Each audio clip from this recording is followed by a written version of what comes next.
There is no Al-Qaeda organisation.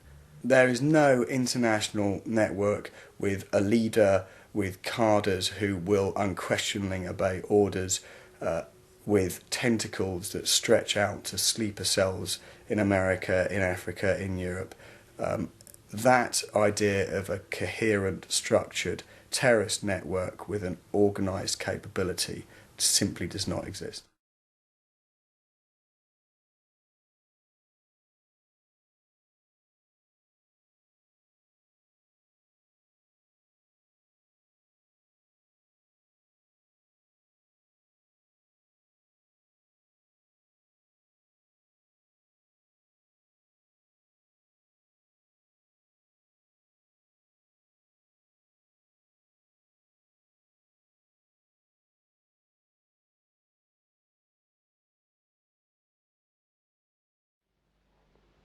And there are several key mind manipulation techniques which are very, very powerful propaganda tools. The most effective and the most powerful, and it's used on us all the time, is something I call problem, reaction, solution. It's a cracker, this one. It's a mind manipulation technique that avoids not only opposition to what is the goal of the manipulators, it actually manipulates people to demand they do what they want to do anyway. And it's happening all the time. Once you see this technique and how it works, you watch the news and read the newspapers in a completely different light because you start to see it happening. It works like this. You start by secretly creating a problem in the world and making sure someone else is blamed for it in the public arena, in the public mind. It could be a run on a currency, it could be a government collapse. At its most extreme, it could be a war, because the two world wars in this century were funded, all sides were funded by the same people. Provable. The same people that funded the Allies in the Second World War and funded the Soviet Union also funded Hitler. Why would they do that? Why would someone want to fund all sides in a war? What is good is a war? Well, first of all, on one level, it makes vast amounts of money if you're lending money to all sides and you're also selling them lots of arms and all that stuff. But the fundamental reason for a war is to change the nature of post-war society. And what we saw in the First World War and the Second World War were massive global examples of problem, reaction, solution, which work like this. The problem's created secretly. You then use the media, which isn't difficult, to wind up public opinion in relation to your manufactured problem to the point where public opinion utters the classic words, "Something must be done, this can't go on," which is always followed by, "Give my power away, what are they going to do about it?" And at that point, those who created the problem and got someone else to be blamed for it wound up that public reaction, then openly in the public arena, in the parliaments of the world, in the newspapers and on the television, offer the solutions to the problems they have created. And in doing so, they get vast numbers of people to demand what they want to do anyway.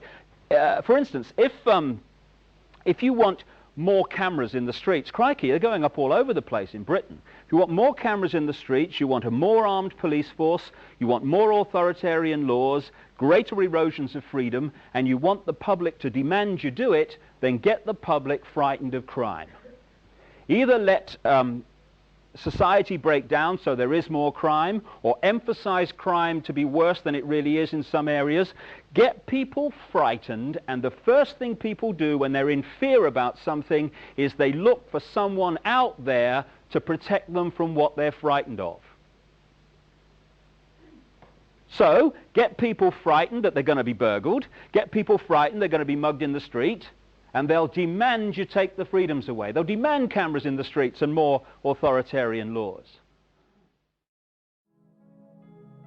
Yeah, there is a war on freedom. And we're being told over and over and over again that we need to support George Bush and we have to support the war in Iraq and we have to support this war on terror and we have to support all these laws that are coming by because, of course, they're all here to protect us. And yet when you look at things like the Patriot Act, this allows the FBI or any law enforcement agency to utilize what they call sneak and peek.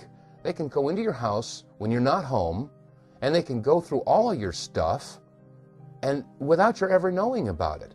How is this protecting your rights? That's just one example where we get to think we're free. You know, on the patriotic holidays, we all break out our flags and we wave them around and we sing patriotic songs like "I'm proud to be American," or "I get to think I'm free." We have a program known as Echelon, where they listen to every telephone call, every email, record every fax here in the United States. And all of this is done by computers. All of these messages are kept indefinitely on computer disks. What the American people must understand is that the massive amounts of money we're spending on defense is not to protect America, but ultimately to be used to control the American population as we move from freedom to fascism. Currently in the United States, unannounced to most brainwashed Americans, your home can be searched without a warrant, without you being home. You can in turn be arrested with no charges revealed to you, detained indefinitely with no access to a lawyer, and legally tortured, all under the suspicion that you might be a terrorist. If you need a painted picture of what is happening in this country, let's recognize how history repeats itself.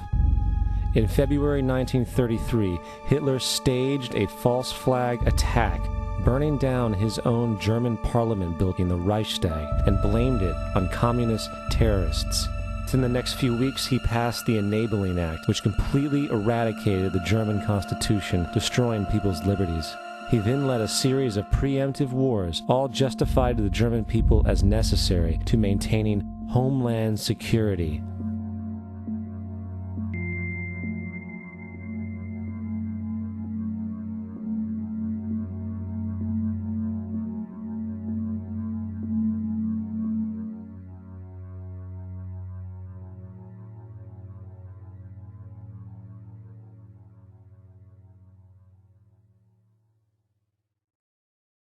This is Aaron Russo, a filmmaker and former politician. To his left is Nicholas Rockefeller of the infamous Rockefeller banking and business dynasty. After maintaining a close friendship with Nicholas Rockefeller, Aaron eventually ended the relationship, appalled by what he had learned about the Rockefellers and their ambitions. I got a call one day from an attorney woman I knew, and she said, "Would you like to meet one of the Rockefellers?" I said, "Sure, I'd love to." And we became friends, and he began to divulge a lot of things to me. So he said to me one night, he said that there's going to be an event there, and out of that event, you're going to see we're going to go into Afghanistan, so we can run pipelines from the Caspian Sea. We're going to go into Iraq to take the oil and establish a base in the Middle East, and we're going to go into Venezuela and try and get rid of Chavez. And the first two they've accomplished. Chavez they didn't accomplish. And he said you're going to see guys going into caves looking for looking for people that they're never going to find. You know, he was laughing about the fact that you have this war on terror. There's no real enemy. He's talking about how by having this war on terror, you can never win it because it's an eternal war. And so you can always keep taking people's liberties away.